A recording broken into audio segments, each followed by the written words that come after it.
लक्ष्मीनाथसमारम्भां नादयामनमध्यमाम् अस्मदाचार्यपर्यन्तां वन्दे गुरुपरम्परां यदिराजाय विद्महे श्रीभाष्यकाराय धीमहि तन्नो रामानुजाय प्रचोदयात् ஆழ்வார்கள் திருவடிகளே சரணம் எம்பெருமானார் திருவடிகளே சரணம் ஜிய திருவடிகளே சரணம் யோ நித்யமச்சுதபதாம் புஜயுக்மருக்ம व्यामोगदस्तदितराणतृणायमेने अस्मद्गुरोर्भगवतोऽस्य दयैक सिन्धो रामानुजस्य शरणं शरणं प्रपद्ये நீரார் கடலும் நிலமும் முழுதுண்டு ஏலார் ஆலம் விளம்பலுமே துயிலந்தாய் சீரார் திருவேங்கடமாமலை மேயாராமுதே அடியேர் கருளாயே. எல்லாம் வல்ல ஏழுமலையான் பெருங்கருணையால் 4000 திவ்ய பிரபந்த பாசுர பதிவேற்றங்களின் வரிசையில் இன்றைக்கு 2226வது நாள் பாசுர பதிவேற்றம். திருமங்கை ஆழ்வாருடைய பெரிய திருமொழியிலே 8ஆம் பத்திலே வரக்கூடிய 8ஆம் திருமொழியினுடைய 5வது பாசுரம். இந்த பாசுரம் திருக்கண்ணபுரம் பாசுரத்திலே 75, தசாவதாரங்களை பாடி வருகிற ஆழ்வாரின் பாசுரத்திலே இது 5வது பாசுரம். வாமன அவதாரத்தை பற்றிய பாசுரம்.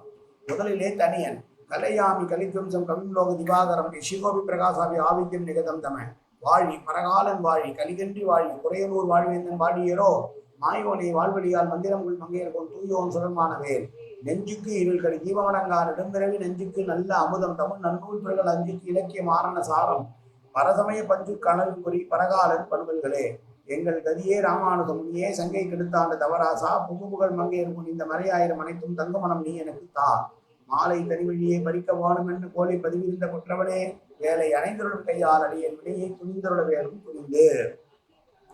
பாசுரம். தொழுநீர் வடிவில் குரல் உருவாய் வந்து தோன்றி மாவலிபால் முழுநீர் வையம் முன் கொண்ட மூவா உருவி அம்மானை முழுநீர் வயலுள் பொன் கிளைப்ப ஒருபால் முல்லை முகையோடும் கழுநீர மலரும் கண்ணபுரத்தடியேன் கண்டு கொண்டேனே. முதல் 2 அடிகள் பெருமாள், அடுத்த 2 அடிகள் ஊர்.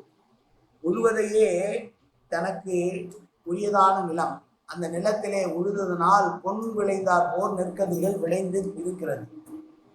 அது எப்படி இருக்கிறது என்றால் பொன் விளைந்தது போல இருக்கிறது. அப்படி விளையாத இடங்களில் எல்லாம் முல்லைப்பூவும் முகைப்பூவும் முல்லைப்பூக்களும் கழுநீல மலர்களும் அருகிலே இருக்கக்கூடிய நிலமான நல்ல நிலமும் நீர்வளமும் வைத்து கண்ணபுரத்திலே கண்டு கொண்டேன். யாரை கண்டு கொண்டேன் என்றால் யாரெல்லாம் வணங்கக்கூடாது என்று நினைக்கிறார்களோ அவர்களெல்லாம் வணங்குமாறு குரல் உருவாய் வந்தானாம். வாமன அவதாரம் எடுத்த உடனே சபைக்கு வருகிறார். வாமன ரூபமாக மகாபலியுடைய சபைக்கு. அங்கு இருக்கக்கூடியவர்களெல்லாம் ஆச்சரியமாக பார்க்கிறாங்க. ஒரு சின்ன குழந்தை, ஒரு பிரம்மச்சாரி பையன் வரானேன்னு பார்த்துட்டு யாரும் கேட்டு பார்க்கும்போது யாருன்னு தெரியல, ஆனா வணங்கத்தக்கவராக இருக்கிறார் என்று எல்லோரும் வணங்கினார்களாம் வாமனமூர்த்தி. அப்படி வாமனனாக வந்து மகாபலிவால் வேறொரு கொண்டு அவனிடம் நிலத்தை கையேந்தி பெற்று மூவுலகத்தையும் அளந்த மாயன் ஊர் இந்த ஊர். மற்றொரு விஷயம், கௌரவர் சபையிலே பாண்டவன் தூதராக கண்ணன் வரப்போகிறான் என்று முன்கூட்டி அறிந்து கொண்ட துரியோதனன் அந்த அதற்கு அமர்ந்திருக்கக்கூடிய அனைவரையும் பார்த்து சொல்லுவான், கண்ணன் வருகிற போது யாரும் எழுந்து நிற்கக்கூடாது தெரியுமா என்று சொல்லுவான். அவனை அவமானம் செய்ய வேண்டும், அவனை அவமரியாதை செய்ய வேண்டும், அவனோடு யாரும் எழுந்து நிற்கக்கூடாது என்று சொல்லியிருக்க தூதனாய் கண்ணன் அரங்கிற்குள் நுழைய வந்தவுடனே அத்தனை பேரும் அவர்களே பெரியாமல் எழுந்து நின்று கை கூப்பினாரலாம். பீஷ்மாச்சாரி, துரோணாச்சாரி, கிருபாச்சாரி, அஸ்வத்பாமன் உட்பட்ட மகாரதர்கள் எல்லாம் கர்ணன் உட்பட எல்லோருக்கும் எழுந்திருந்திருக்கிறார்கள். அதில் ஒரே ஒருவன் எழுந்துக்காமல் இருந்தது துரியோதனன் தான். தன்னுடைய கால் கட்டைவர்களால் நிலத்தை அழுத்து அவன் அமர்ந்திருந்த ஆசனத்தில் வந்து கீழே உருங்கோடி வந்து கண்ணனுடைய காலிலே பணிந்தானாம் துரியோதனன். உடனே கண்ணன் சொன்னாராம், என்ன மரியாதை அப்பா உனக்கு, புதனாய் வந்தவன் காலிலே விழுந்து வணங்குகிறாயே என்று சொன்னாராம். அப்படி யாரெல்லாம் வணங்கக்கூடாது என்று நினைக்கிறார்களோ கூட அவர்களே அறியாமலே எழுந்து நிற்கக்கூடிய உருவம் பெற்றவன் கண்ணன் பெரிய மாயன். அவன் பொருள் உருவாய் வாமனனாய் வந்து மகாபலியிடம் யாசகம் பெற்றதை சொல்லிய முதல் அடிகளை சொல்லி, அப்படிப்பட்ட பெருமாள் இருக்கிற ஊர் எங்கே என்றால் பொன்னை விளைவிக்கக்கூடிய ஊர் என்று சொல்றார். உபச்சார வார்த்தை தான். நெல்லுதான் விளையுது, நெல்லு பொன் போல இருக்கிறதுன்னு சொன்னதுனால பொன்னை விளைவிக்கக்கூடிய வயல்கள் நிறைந்த ஊர். அப்படி பொன் விளையாத இடத்துல எல்லாம் பூக்கள் சோலைகள் நிறைந்த ஊராக திருக்கண்ணபுரத்திலே கண்டு கொண்டேன் என்று சொல்லுகிற பாசுரம் இந்த பாசுரம். மூவா உருவி அம்மானே அப்படின்பது இரவும் பகலும் உலகத்தை காப்பதே தன்னுடைய தொழிலாக இருக்க, அதற்காகவே அப்படி அவன் நடத்தி கொண்டு இந்த உலகத்தை காத்து கொண்டிருக்கிற காரணத்தால் அவனுக்கு ஏற்பட்ட மகிழ்ச்சியின் காரணமாக கிழத்தனமே அடையாமல் எப்போதுமே இளம் வயதுக்காரனாக கீழ்பிராயம் கொண்டவனாக இருக்கிறான் என்று எழுதுகிறார் அனங்காச்சாரியார். திருக்கண்ணபுரத்தில் இருக்கக்கூடிய வயல் வளமும் தோட்ட வளமும் தான் பின்னணியிலே சொல்லுகிறார்கள்.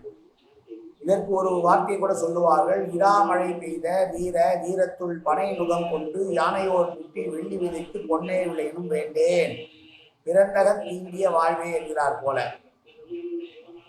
அதாவது மழை பெய்து கொண்டே இருக்கிறது, பனை மரத்தை கொண்டு உழவுக்கு கலப்பையாக ஆக்கி அதை யானையிலே பூட்டி வெள்ளி விதைத்து பொன் விளைந்ததாம் என்று அலங்காரமாக சொல்வார்கள். அப்படி இல்லாமல் இருக்கக்கூடிய பொன்கள் நெல்லே பொன்னை போல விளைந்திருக்கக்கூடிய வயல்களும் பூக்கள் வளர்ந்திருக்கிற சோலைகளும் திருக்கண்ணபுரத்திலே குரல் உருவாய் வந்த வாமனன் இருக்கிறான் என்று சொன்ன பாசுரம். இந்த பாசுரம் மீண்டும் ஒரு முறை பாசுரத்தை சேமிப்போம். தொழுநீர் வடிவில் குரல் உருவாய் வந்து தோன்றி மாவலிபால் முழுநீர் வையம் முன் கொண்ட மூவா உருவி அம்மானை முழுநீர் வயலுள் பொன் கிளைப்ப ஒருபால் முல்லை முகையோடும் கழுநீர் மலரும் கண்ணபுரத்தடியேன் கண்டு கொண்டேனே. காயேன வாச்சா மனசேந்திரிய வா வியாப்தனா வா பிரகதேஸ்வா வாது கரோமியத்து சகலம் பரஸ்மை ஸ்ரீமன் நாராயணாயின் சமர்ப்பயாமி. உடலாலும் உள்ளத்தாலும் வாக்காலும் சகல விதமான பாபங்களும் தோஷங்களும் நிறைந்ததாக உலகத்தோட ஏற்படுத்த போதிலும் அடியேன் செய்கிற நல்வினையோ தீவினையோ அத்தனையும் உன்னுடைய கமலமலர் பாதங்களில் சமர்ப்பிக்கிறேன் கண்ணா. காத்தொழுவாய் கண்ணா, ஏற்றுக்கொள்வாய் கண்ணா. எப்போதும் உன் திருநாமம் கண்ணா கண்ணா கண்ணா என்ற நாள் வருவதற்கு அல்விவாய் கண்ணா. சர்வத்திர கோவிந்தநாம சங்கீர்த்தனம். கோவிந்தா கோவிந்தா கோவிந்தா கோவிந்தா கோவிந்தா கோவிந்தா கோவிந்தா கோவிந்தா கோவிந்தா.